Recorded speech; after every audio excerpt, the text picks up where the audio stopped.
어디에서라도 우리는 예배할 수 있습니다. 우리는 감사할 수 있습니다. 우리는 기도할 수 있습니다. 우리는 승리할 수 있습니다. 왜냐고요? 어디서라도 하나님이 우리와 함께 하시기 때문입니다. 지난 시간 하나님은 우리가 어디에 있든지 늘 함께 하셨습니다. 코로나로 인해 함께 모이지 못했던 우리. 그렇게 우리는 떨어져 있었습니다. 하지만 우리는 여전히 주 안에 하나로 엮어져 있습니다.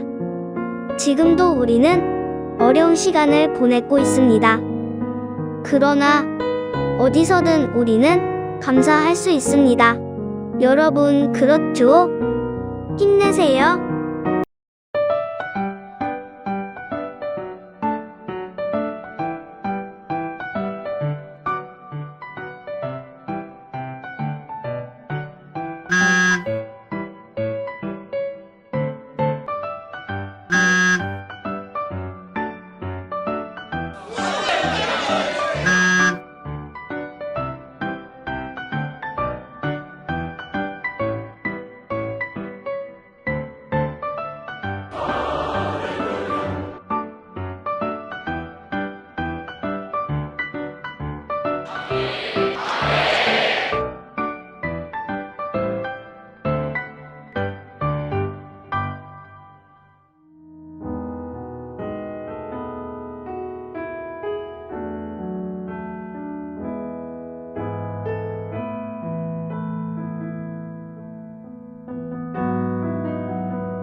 할렐루야.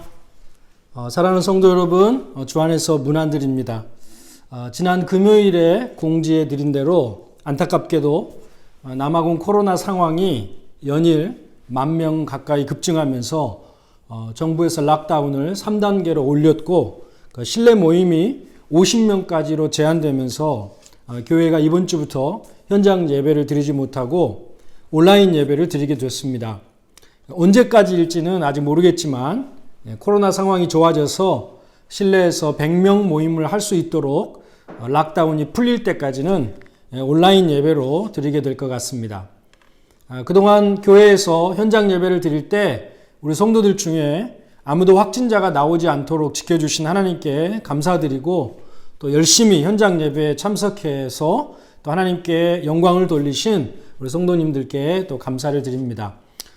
우리가 다시 온라인 예배를 드릴 수밖에 없는 상황을 만났지만 동일한 마음과 또 열심으로 오늘도 하나님께 감사의 예배 또 신령과 진리로 드리는 감동적인 예배가 될 수 있도록 전심을 다해 주시기 바랍니다. 가족끼리 온라인으로 드리지만 이 시간 하나님께서 동일하게 우리 예배 가운데 임재하시며 우리의 예배를 받으시고 계십니다. 마음과 또 집중이 흐트러지지 않도록 하시고 또 모든 순서에 마음을 다하시고 또 자리에서 이동하지 말고 예배가 마칠 때까지 최고의 예배로 드릴 수 있기를 바랍니다. 자, 우리 이 시간 예배를 시작하기 전에 예배를 위해서 합심해서 함께 기도하기를 원합니다. 첫째는 우리 예배 가운데 하나님 임재해 주시고 운행하시고 또 우리를 만나 주시옵소서. 두 번째는 우리의 마음과 믿음과 생각과 몸이 주님께 집중될 수 있게 해주십시오. 세 번째는 기도와 찬양과 말씀 이 모든 순서에 우리가 아멘으로 화답하고 하나님께 반응하는 시간 되게 해달라고 기도하시고 네 번째는 사모하는 모든 예배자들이 하나님을 깊이 만나고 또 성령의 충만함을 경험하는 그런 신령한 예배가 될 수 있도록 기도하십시다. 그리고 마지막으로 기도하는 집사님과 또 말씀을 전하는 또 부족한 저를 위해서도 또 성령의 인도하심을 받을 수 있도록 기도해 주시면 감사하겠습니다. 우리 시간에 우리 예배를 위해서 같이 합심해서 한번 기도하겠습니다. 사랑과 은혜가 풍성하신 아버지 하나님 감사합니다. 하나님, 오늘도 우리가 코로나 상황에서 현장에서 모이지 못하고 이렇게 온라인으로 예배를 드리지만 하나님, 우리의 마음과 믿음이 또 신앙이 하나님 정말 하나님께 집중돼서 전심으로 하나님을 예배하며 신령과 진리로 하나님을 예배하는 복된 시간이 되기를 원합니다. 하나님, 시간 성령으로 임재하여 주셔서 예배하는 각 사람 한 사람 한 사람을 깊이 영적으로 만나주시고 또 시간 순서에 따라 또 기도와 찬양과 말씀을 통해서 하나님께 화답하고 응답하는 복된 시간 될 수 있도록 하나님 인도하시고 도와주시옵소서. 하나님, 우리의 마음과 생각이 하나님께 집중되기를 원합니다. 주님께서 말씀하실 때 아멘으로 또 화답하게 해주시고 또 오늘 기도하신 우리 집사님 또 하나님 앞에 보좌에 상달되는 기도가 드려질 때 우리 모두가 다 한 마음으로 또 기도하게 해주시고 또 말씀을 전하는 부족한 종에게도 은혜 베풀어 주셔서 하나님의 말씀을 대언할 때 하나님 성령으로 인도함을 받고 또 그 말씀을 통하여 우리 온 성도들이 하나님의 은혜를 경험하는 복된 시간 되게 하여 주시옵소서. 하나님, 처음부터 끝까지 하나님께서 함께 해주시고 우리 예배를 기쁘게 받으실 줄 믿사옵고 예수님의 이름으로 기도드리옵나이다. 아멘. 아멘. 자, 이제 우리가 예배하는 하나님께 사도신경으로 신앙 고백 드리겠습니다. 나는 전능하신 아버지 하나님, 천지의 창조주를 믿습니다. 나는 그의 유일하신 아들 우리 주 예수 그리스도를 믿습니다. 그는 성령으로 잉태되어 동정녀 마리아에게서 나시고 본디오 빌라도에게 고난을 받아 십자가에 못 박혀 죽으시고 장사된 지 사흘 만에 죽은 자 가운데서 다시 살아나셨으며 하늘에 오르시어 전능하신 아버지 하나님 우편에 앉아 계시다가 거기로부터 살아있는 자와 죽은 자를 심판하러 오십니다. 나는 성령을 믿으며 거룩한 공교회와 성도의 교제와 죄를 용서받는 것과 몸이 다시 사는 것과 영원히 사는 것을 믿사옵나이다. 아멘. 자, 이제 우리 찬송가 38장 예수 우리 왕이여 다 같이 하나님께 찬양 드립니다. 우리 큰 소리로 하나님을 찬양하십시다.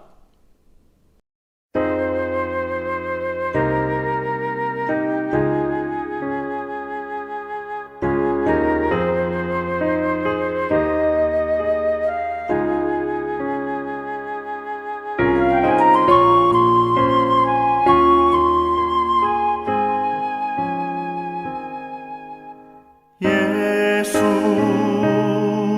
우리 왕이여 이곳에 오셔서 우리가 함께 드리는 영광을 받아 주소서.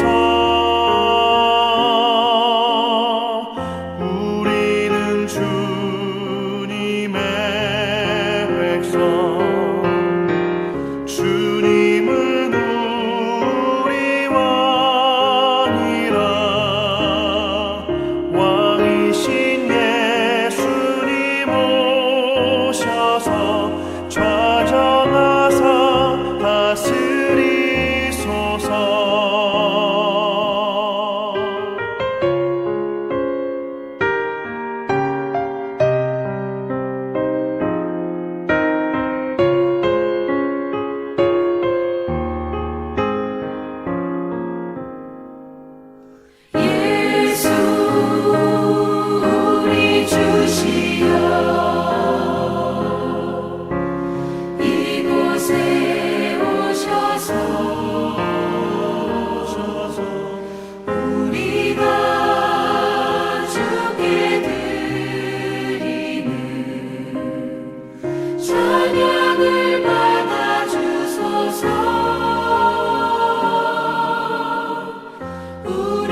아멘. 이제 하나님께서 오늘 우리에게 주신 말씀을 함께 교독합니다. 사도행전 21장 27절로 36절 말씀까지입니다. 한 절씩 교독하고 마지막 36절은 다 같이 읽습니다. 제가 먼저 27절 읽습니다. 그 이래가 거의 참에 아시아로부터 온 유대인들이 성전에서 바울을 보고 모든 무리를 충동하여 그를 붙들고 외치되 이스라엘 사람들아 도우라. 이 사람은 각처에서 우리 백성과 율법과 이곳을 비방하여 모든 사람을 가르치는 그 자인데 또 헬라인을 데리고 성전에 들어가서 이 거룩한 곳을 더럽혔다 하니 이는 그들이 전에 에베소 사람 드로비모가 바울과 함께 시내에 있음을 보고 바울이 그를 성전에 데리고 들어간 줄로 생각함이러라.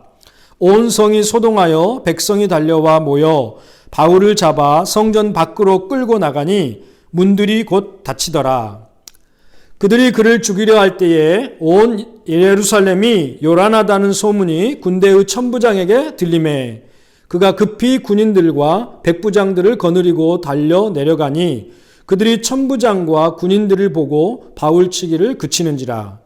이에 천부장이 가까이 가서 바울을 잡아 두 쇠사슬로 결박하라 명하고 그가 누구이며 그가 무슨 일을 하였느냐 물으니 무리 가운데서 어떤 이는 이런 말로 어떤 이는 저런 말로 소리치거늘 천부장이 소동으로 말미암아 진상을 알 수 없어 그를 영내로 데려가라 명하니라.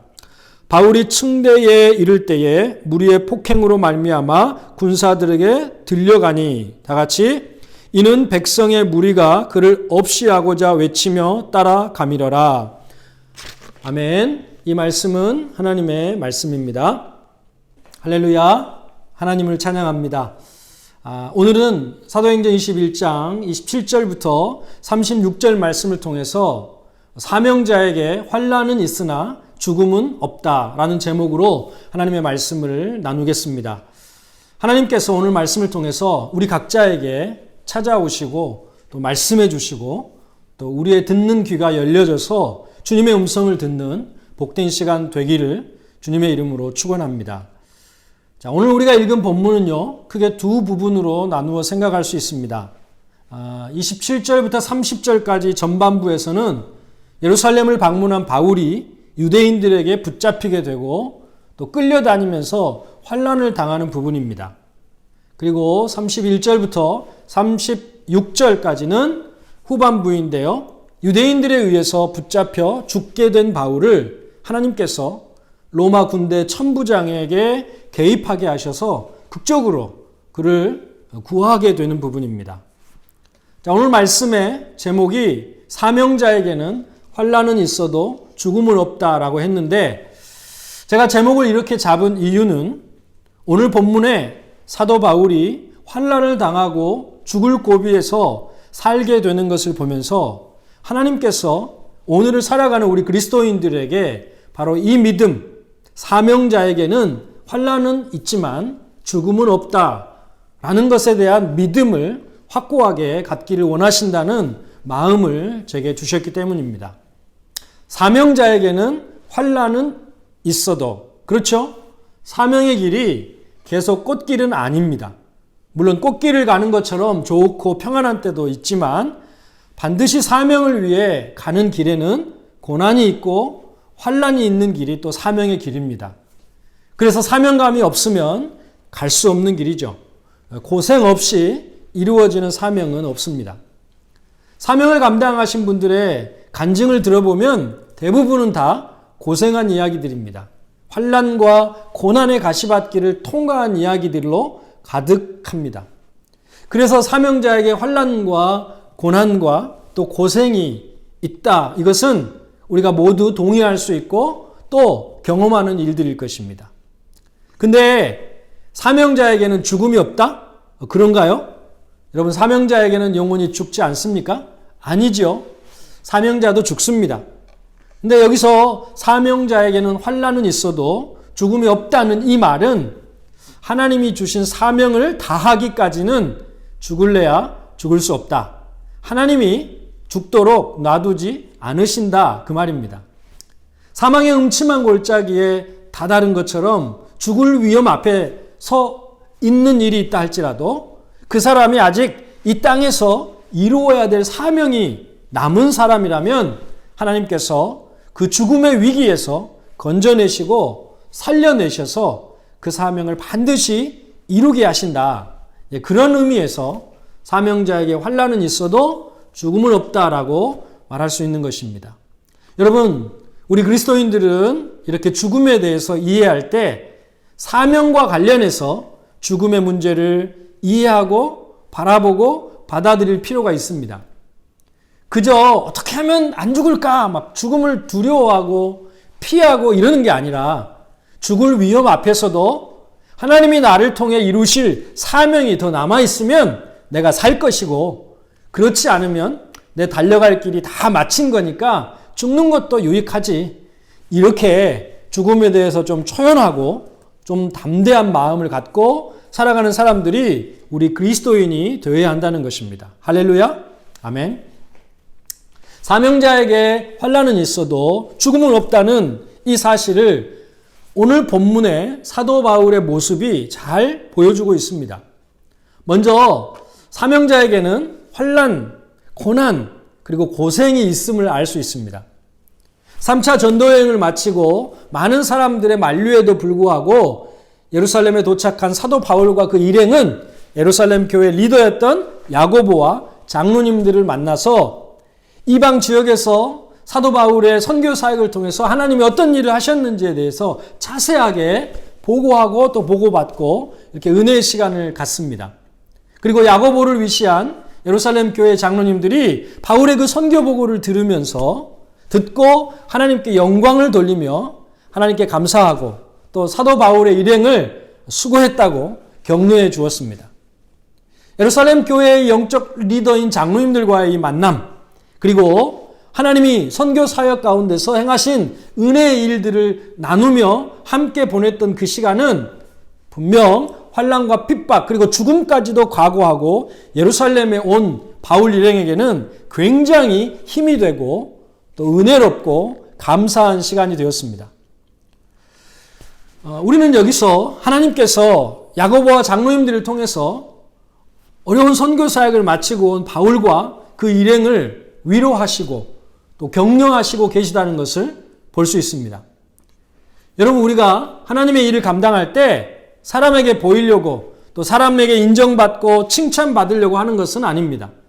그리고 그것을 기대하는 것도 어떤 사역과 섬김의 동기는 결코 될 수 없습니다. 하지만 하나님께서는 때때로 우리에게 사람들을 보내시고 그 사람들의 인정과 칭찬을 받게 하심으로 힘든 우리를 위로하시고 격려하시고 또 세워가실 때가 있다는 것도 우리가 알아야 합니다. 주의 일을 묵묵히 하다 보면 때론 사람들 때문에 힘이 빠지고 어려움을 겪는 경우도 있지만 또 많은 경우에 또 주위 사람들로 인해서 우리가 힘을 얻게 되는 일도 많다는 것입니다. 당연히 여기지 않고 고마움을 전해주는 말 한마디, 또 수고했다고, 애썼다고 얘기해주는 그 격려 한마디 때문에 지친 마음이 힘을 얻고 위로를 받게 되는 것이죠. 이건 다 하나님이 주시는 것입니다. 저는 이 아침에 예배드리는 우리 케이프타운 한인교회 모든 성도들이 누군가 지치고 힘들어하는 사람들에게 하나님이 그를 위로하고 격려하기 위해서 보내고 만나게 해주시는 것 같은, 만나서 얘기를 나누다 보면 그런 느낌을 자꾸 받게 되는 그런 사람들이 되시기를 바랍니다. 그래서 누구든지 여러분과 만나고 대화하고 시간을 보내면 격려를 받고 위로를 받고 힘을 얻게 되는, 그래서 함께 있으면 막 힘이 빠져나가는 것이 아니라 함께 있으면 계속 이렇게 충전이 되는 것 같은 그런 느낌을 받는 그런 사람들, 그런 하나님의 도구들이 되시기를 주님의 이름으로 축원합니다. 아멘. 여러분, 누군가에게 그런 사람이 되어주고 계십니까? 그렇게 되기를 사모하고 또 준비되어 줄 수 있기를 바랍니다. 자, 힘들게 사역을 마치고 왔기 때문에 이렇게 위로가 되고 힘이 되는 만남만 좀 꾸준히 계속 있으면 좋을 텐데, 그런 은혜의 시간이 지나고 얼마 되지 않아서 바울은 하나님께서 예루살렘에 오기 전에 계속해서 예고해 주신 대로, 그리고 본인도 예상한 대로 환난과 고난의 시간을 맞이하게 됩니다. 자, 27절 말씀을 우리 같이 한번 읽겠습니다. 시작. 그 이래가 거의 참에 아시아로부터 온 유대인들이 성전에서 바울을 보고 모든 무리를 충동하여 그를 붙들고. 자, 여기 보시면 아시아로부터 온 유대인들이 성전에 있던 바울을 보고 사람들을 충동해서 바울을 붙잡게 했습니다. 바울이 격분한 사람들에게 둘러싸이게 되고 바울을 둘러싼 무리들이 바울이 꼼짝 못하게 붙들고 있는 것입니다. 여러분, 그냥 붙들고만 있었겠어요? 아닙니다. 31절 상반절에 보면 그들이 바울을 죽이려고 했다, 그렇게 기록하고 있는 것을 볼 때 매우 위급한 상황입니다. 옷을 잡아당기고 또 멱살을 잡고 막 끌어당기면서 곧 무슨 일을 저지를 것 같은 그런 상황입니다. 그런데 이날 무리들이 바울을 붙잡고 지금 해를 가하려고 달려들게 된 것은 우연히 우발적으로 일어난 일이 아니었습니다. 특정 세력에 의해서 의도적이고 기획된 것이었습니다. 27절 말씀을 다시 읽어보면 아시아로부터 온 유대인들이 모든 무리를 충동해서 바울을 붙잡았다라고 말씀하고 있습니다. 바울이 아시아 지역, 즉 에베소를 중심으로 이방에서 사역할 때 그때부터 바울을 눈의 가시처럼 여겼던 아시아 지역에 살던 유대인들이 예루살렘까지 바울을 따라와서 무리를 선동하고 충동해서 사람들로 하여금 하나님의 사람인 바울을 대적하도록 만들었다는 것을 알 수 있습니다. 아시아에서 온 유대인들이 사람들이 바울에게 적대감을 심기 위해서 어떻게 사람들을 선동하고 충동하는지를 좀 자세히 볼 필요가 있습니다. 28절 말씀 같이 봅니다. 시작. 외치되 이스라엘 사람들아 도우라. 이 사람은 각처에서 우리 백성과 율법과 이곳을 비방하여 모든 사람을 가르치는 그자인데 또 헬라인을 데리고 성전에 들어가서 이 거룩한 곳을 더럽혔다 하니. 아멘. 자, 먼저는 바울이 우리 백성과 율법과 예루살렘 성전을 비방하면서 곧 안 좋게 이야기하면서 모든 사람에게 가르쳤다는 것입니다. 그래서 바울은 반유대 정서와 반유대주의를 이방에 퍼뜨리고 다녔다고 그렇게 주장하면서 무리들을 선동했습니다. 여러분, 어떤 사람을 다른 사람에 대해서 적대적인 감정을 갖게 만드는 가장 쉬운 방법이 뭔지 아십니까? 그 사람이 너에 대해서 안 좋은 소리를 많이 하고 다니던데, 만나는 사람에게 너를 사정없이 이렇게 씹고 다니던데 너 몰랐니? 이렇게 말하는 것입니다. 아시아에서 온 유대인들은요, 사람들을 선동해서 적대감을 갖게 하는 악한 방법을 너무 잘 이용하고 있는 것입니다. 자신들의 목적을 이루기 위해서 수단과 방법을 가리지 않고 있는 것이죠. 바울이 너희에 대해서 얼마나 안 좋게 이야기하고 다니는 줄 아느냐? 바울이 우리가 지키는 율법에 대해서 또 거룩하게 여기는 이 성전에 대해서 하찮게 여기면서 엄청 이렇게 씹고 다녔다, 이렇게 말하는 것입니다. 자, 이게 유대인의 자존심을 건드린 거죠. 선민 사상을 갖고 있고 유대인의 우월함을 자부심으로 갖고 있는 사람들의 감정을 상하게 한 것입니다. 여러분, 이런 사람들을 조심해야 합니다. 누가 너에 대해서 다른 사람에게 나쁘게 이야기하고 다니는 것을 내가 들었어. 누가 너에 대해서 안 좋은 얘기를 하던데 그렇게 하는 건 좀 아니지 않아? 이러면서 어떤 얘기를 전하면 상대방이 분명히 감정이 상하고 기분이 나빠할 것을 알면서도 굳이 그 말을 전하는 사람.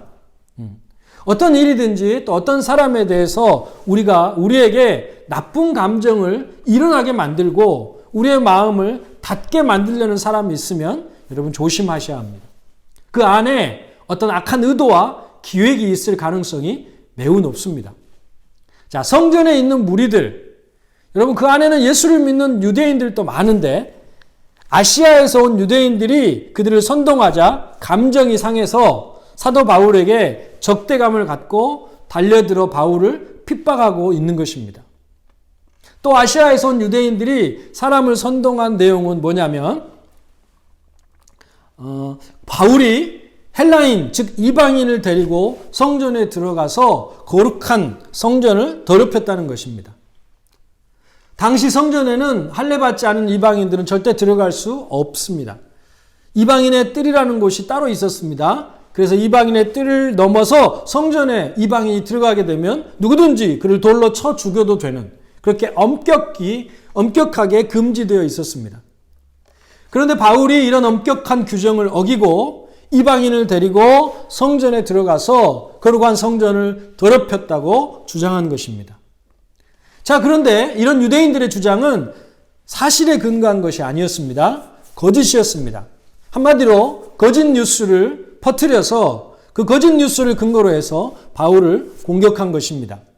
자, 29절 같이 볼까요? 시작. 이는 그들이 전에 에베소 사람 드로비모가 바울과 함께 시내에 있음을 보고 바울이 그를 성전에 데리고 들어간 줄로 생각함이러라. 자, 그들이 바울이 이방 사람 드로비모를 데리고 성전에 들어간 것을 직접 보고 확인한 사실이 아닙니다. 바울이 에베소 사람 드로비모와 함께 성전에 가까이 있는 시내에 함께 있는 것만 보고 바울이 그 이방인을 데리고 성전에 데리고 들어갔다고 이렇게 추측하고 생각한 것입니다. 여러분, 그런 말이 있지 않습니까? 보고 싶은 것만 보고 듣고 싶은 것만 듣는다.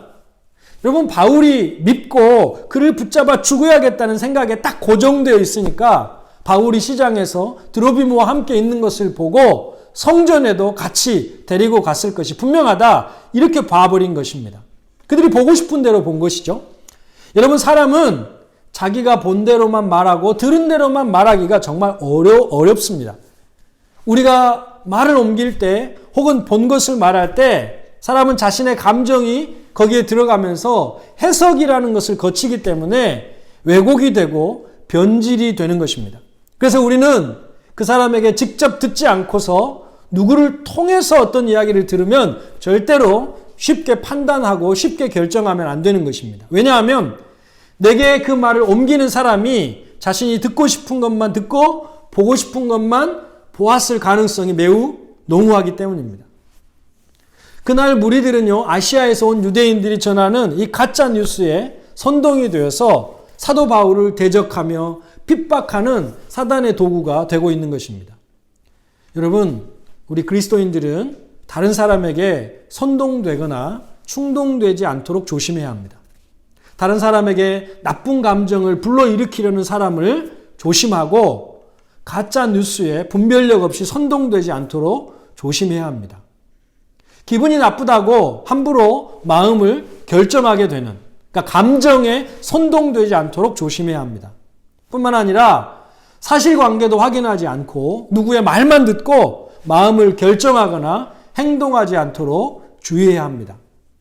특별히 요즘처럼 인터넷과 SNS가 발달한 시대에는 얼마나 가짜 뉴스가 떠돌아다니는지 모릅니다.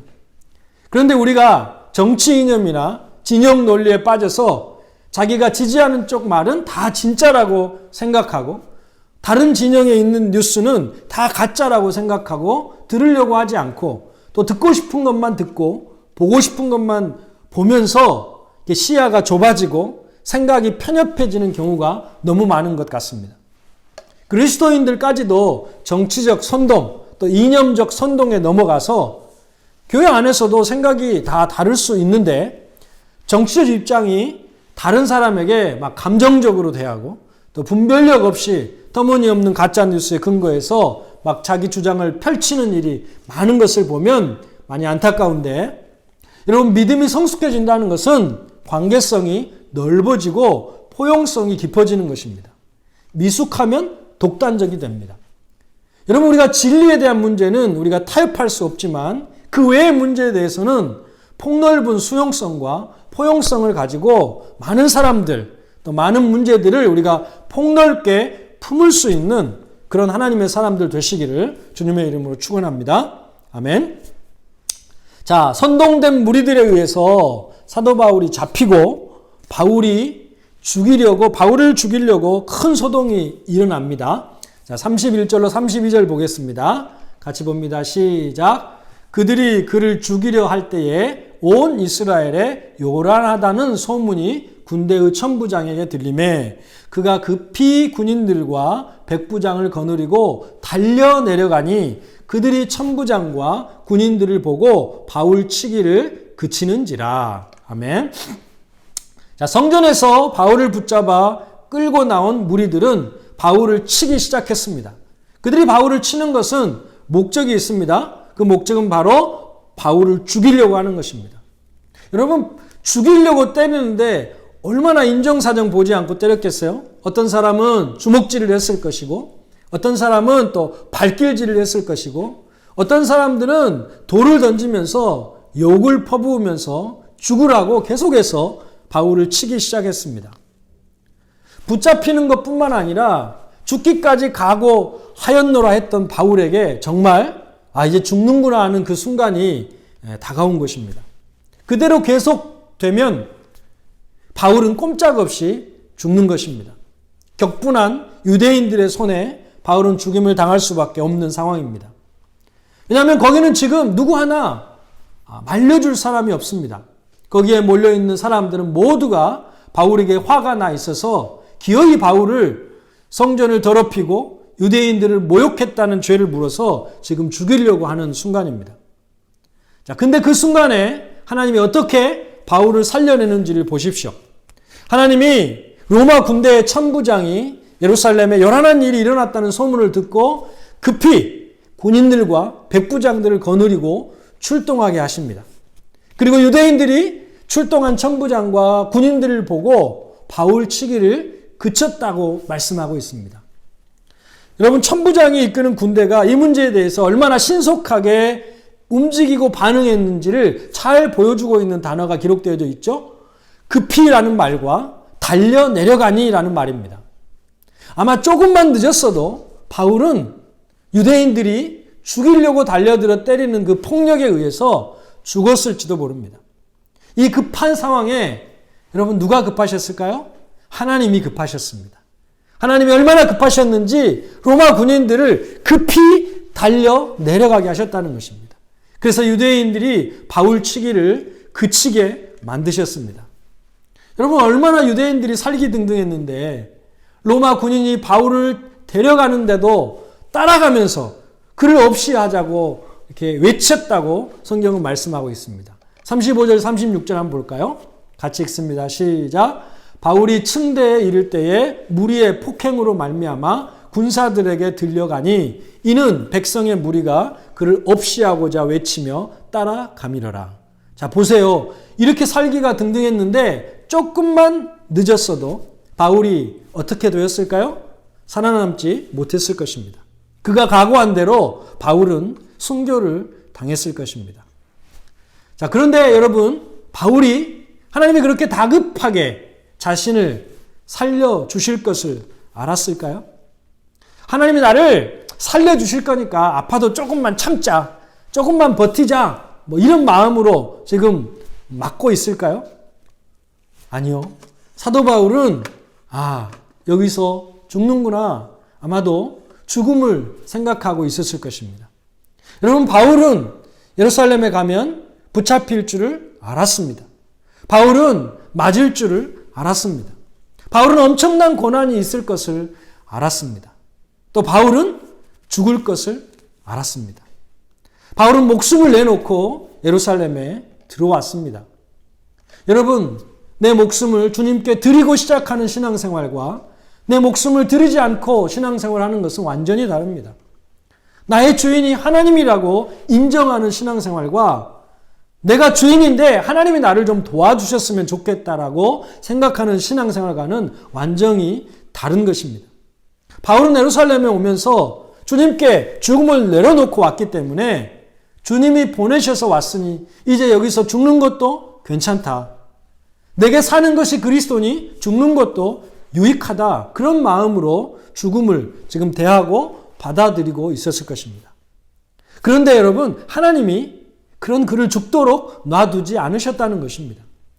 바울이 혹이라도 죽을까봐 하나님이 다급해져가지고 로마 군대를 급히 달려 내려가게 하심으로 바울을 살리셨습니다. 할렐루야. 왜 하나님이 여러분 바울을 죽도록 두지 않으시고 다급하게 그를 살리셨을까요? 바울에게는 사명이 있기 때문입니다. 바울의 사명이 아직 끝나지 않았기 때문에 바울은 거기서 죽지 않았던 것입니다. 여러분, 그 사명이 무엇입니까? 바울의 사명이 예루살렘까지가 아니라 로마도 가서 복음을 전해야 하기 때문입니다. 아니, 로마를 넘어서 서바나까지 가서 복음을 전해야 되는 사명이 아직 끝나지 않았기 때문에 바울은 유대인들이 그렇게 살기등등해서 그를 죽이려 했음에도 그는 예루살렘에서 죽게 하나님이 놔두지 않으셨다는 것입니다. 유대인들의 그 살기등등한 매를 맞으면서 이러다 죽겠다 이렇게 생각했겠지만 바울은 죽을 수 없었던 것입니다. 할렐루야. 여러분, 죽음을 하나님께 맡기면 두려워할 필요가 없습니다. 내가 죽고 사는 것이 나의 손에 있지 않고 하나님의 손에 있게 됩니다. 내가 살려고 사라지는 게 아니고 죽으려고 죽어지는 게 아닙니다. 하나님이 사명이 있는 한 살게 하실 것이고 사명이 다하면 내가 더 살고 싶어도 하나님이 부르실 것입니다. 이것이 삶과 죽음에 대한 성경적인 그리스도인의 이해입니다. 하나님은 바울을 로마 군인들이 결박하게 하심으로 유대인들의 손에서 살리실 뿐만 아니라 그 다음 사명, 곧 로마로 갈 수 있도록 로마 군인들에게 결박되어서 죄수의 몸이 돼서 로마 군인들의 보호를 받으면서 로마로 갈 수 있게 하셨습니다. 정말 사람이 생각하지 못한 얼마나 놀라운 하나님의 계획이고 섭리인지 모릅니다. 사랑하는 여러분, 사람은 누구든지 죽게 되어 있습니다. 하나님이 정하신 섭리이고 이치입니다.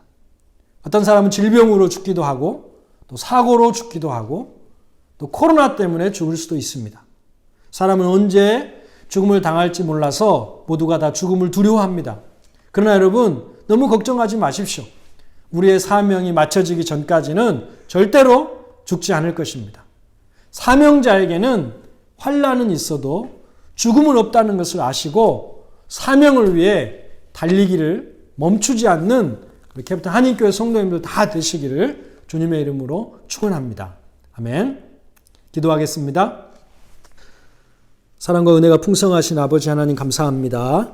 오늘도 예루살렘에 들어가서 핍박을 받고 죽음의 위기 앞에 섰지만 하나님이 극적으로 그를 살리시는 이 사건을 보면서 하나님, 정말 사명자에게는 환난이 있고 고난이 있고 고생이 있지만 그러나 죽음은 없다는 이 믿음을 우리가 갖고 오늘도 우리가 죽음을 두려워하는 것이 아니라 하나님 앞에서 담대하게 사명의 길을 걸어가는 우리 캡틴 한인교회 성도들 다 되게 하여 주시옵소서. 죽음을 하나님 앞에 내려놓고 신앙생활하는 죽음을 이기는 성도들 다 되게 해주시고, 그래서 우리의 삶에 죽음에 대한 두려움 때문에 떠는 것이 아니라 담대하게 어떤 고난과 환난 속에서도 하나님의 사명을 우리 모두가 감당하는 저희들 되게 하여 주시옵소서. 감사드리며 예수님의 이름으로 기도드리옵나이다. 아멘. 아멘. 자, 이 시간 하나님께 헌금 드리는 시간입니다. 온라인 예배 때는 우리가 교회 단톡방 맨 위쪽에 링크되어 있는 헌금 드리는 양식이 있습니다. 클릭하셔서 하나님께 먼저 헌금을 드리시고 나중에 교회 계좌로 이체해 주시면 되겠습니다. 자, 우리 찬송가 325장 예수가 함께 계시니 찬송 부르시면서 준비하신 예물 하나님께 드립니다.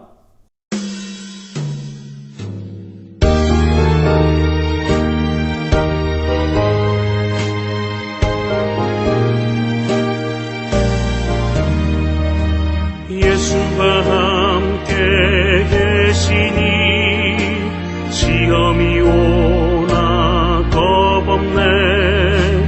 기쁨의 근원 되시는 예수를 위해 삽시다.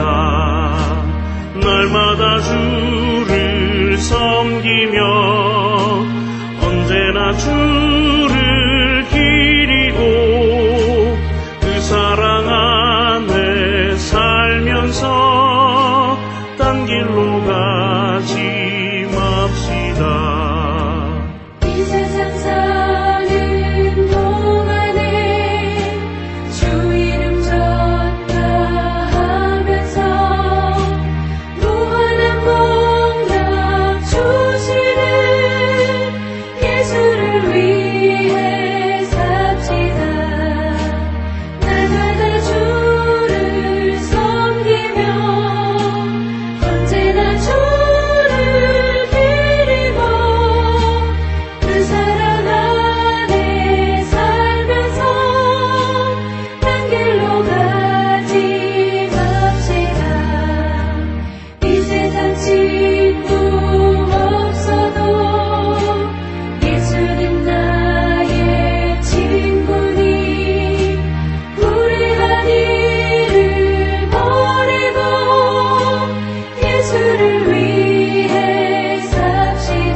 심판하실 때 잘했다 칭찬하리니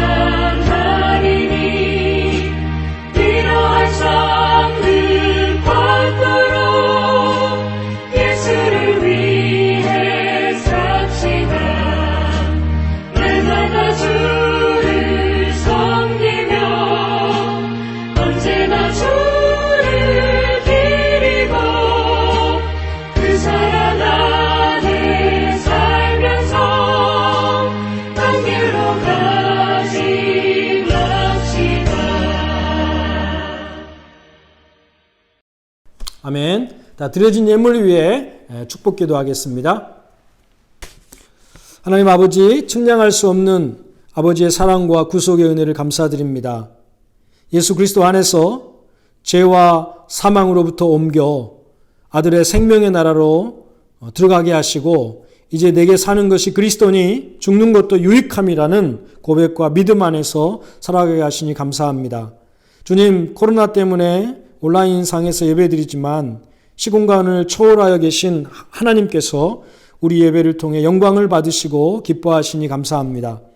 현장에서 드리는 예배 그 이상으로 예배를 향한 사모하는 마음과 열정을 넘치게 하여 주시고 매주일 살아있는 예배, 성령이 충만한 예배를 온 가족이 함께 드릴 수 있도록 도와주시옵소서. 오늘도 예배드리며 주님을 사랑하고 섬기는 믿음으로 귀한 예물을 구별하여 드리는 성도들 한 분 한 분 그 마음과 믿음을 축복해 주시고 약속하신 대로 그의 나라와 그의 의를 구하는 자들에게 이 모든 것을 더해 주시는 축복이 있게 하여 주시옵소서. 가정에 떡반죽 그릇이 마르지 않게 하여 주시고 여호와를 경외하는 가정마다 시냇가에 심겨진 나무처럼 그 잎사귀가 마르지 않으며 또 시절을 쫓아 과실을 맺는 풍성한 복이 있게 하여 주시옵소서.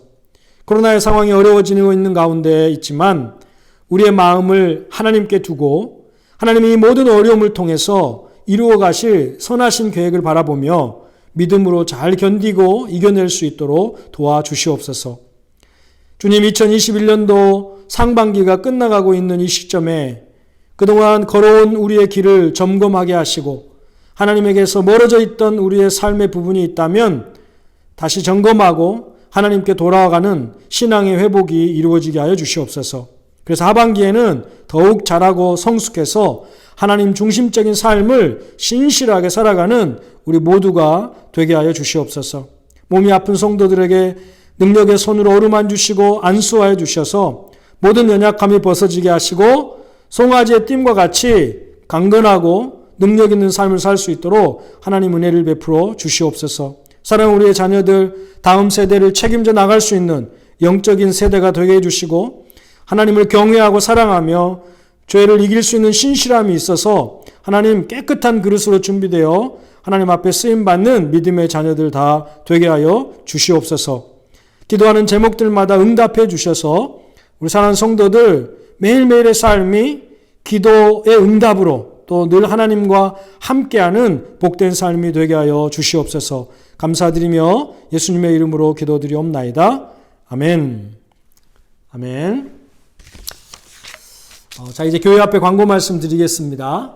예배 시작하기 전에 말씀드린 대로 남아공의 확진자가 또 급격히 늘어나면서 락다운이 3단계로 올라갔습니다.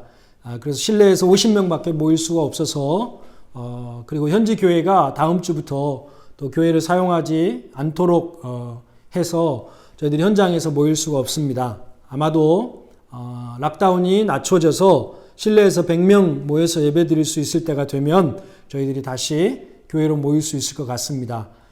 여러분, 이 어려움의 기간이 속히 지나고 또 우리가 예배 현장에서 모여서 예배할 수 있도록 또 여러분 기도해 주시고 또 온라인 예배로 드리면서 여러분 예배 수칙을 잘 지키시고 현장에서 예배 드리는 것 그 이상으로 우리가 집중하고 또 정말 준비된 모습으로 하나님 앞에 나아갈 수 있도록 여러분 마음을 써 주시기를 바랍니다. 우리 가족끼리 예배 드리는 거지만 다른 사람들은 보지 않지만 하나님이 함께 임재하시고 우리 예배를 받으시는 것을 여러분 기억하시고 최고의 예배, 최선의 예배를 드릴 수 있도록 매주 여러분 예배에 힘쓰는 그런 믿음의 사람들 될 수 있기를 바랍니다. 코로나 상황이 좋지 않아지면서 여러분 더더욱 또 방역에 신경을 많이 써야겠습니다.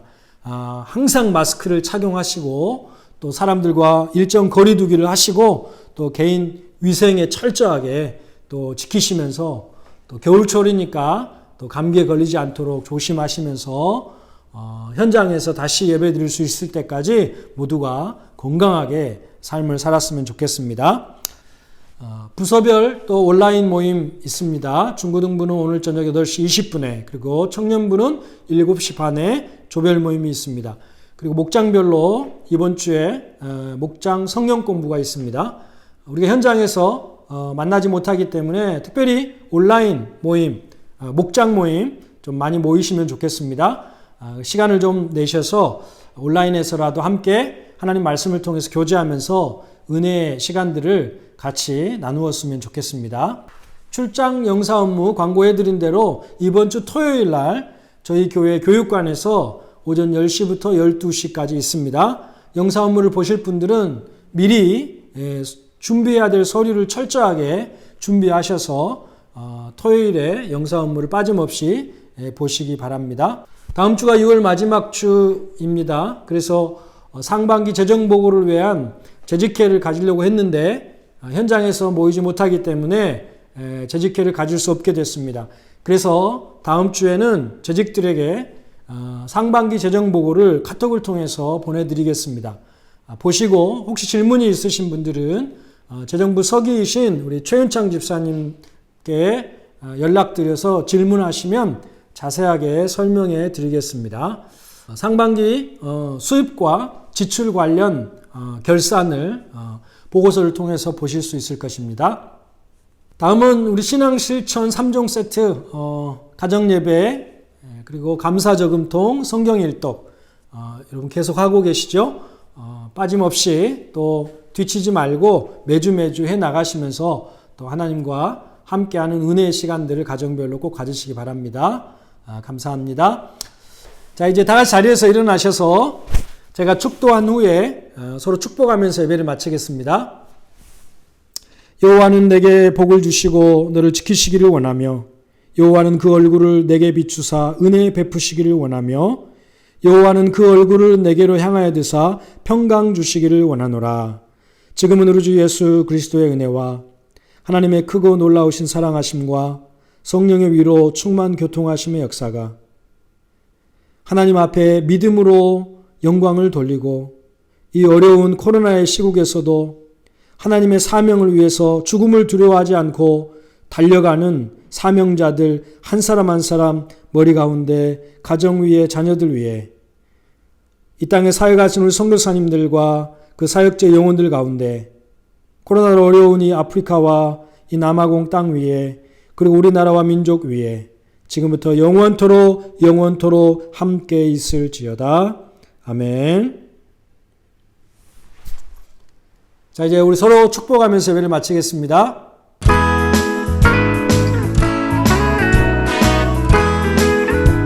축복합니다. 축복합니다. 주님의 이름으로 축복합니다. 축복합니다. 주님의 사랑으로